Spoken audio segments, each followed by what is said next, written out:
Hi, I'm Helen from Twinkle. Today we're going to look at some display resources. We've got lots of them on our website. The ones we're going to look at today are more specifically editable display resources. They don't just need to be on the wall or used in the classroom, even though they're great for that. You can use them for all sorts of things. Let's take a look. From book labels that are editable to labels for drawers or resources, for stickers and for specific areas. These editable self-registration labels are great.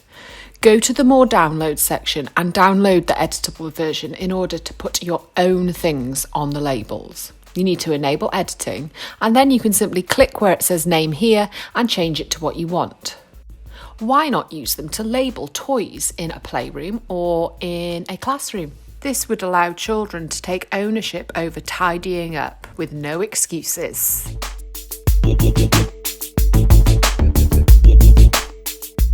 This editable snack time placemat is great. These placemats are a fantastic way for children to begin to learn name recognition. They can also be used as a Play-Doh mat if they're laminated. Why not try and recreate the fruit from the picture? If not, you could use it as a shopping list. Why not stick it somewhere and add items that you need to purchase next time you go to the shops? These editable crayons are fantastic. Why not put the colour on them or put the colour in a different language on them? I've put the colour in Welsh on them and we're going to go around the home. You could go outside or in the classroom and find things and label them that are these colours. We will also practice saying the name. For example, the yellow crayon, melon. It could be in any language.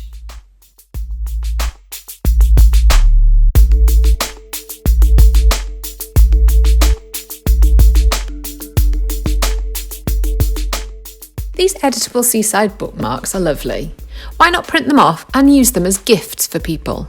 You could personalise it with a name or decorate it in the white space at the top. You could make a hole and you could add a ribbon, or I've put a pipe cleaner here and wiggled it to make it look fabulous. These editable speech bubbles are great. Download them and open them, and it opens in a Word document. Once you've enabled editing, you can change where it says label here. You can put something that you want to write there, or you could leave it blank. When you are ready to print, you can change the size of the editable think bubbles by increasing the number of pages per sheet. On a Mac, it is a little different.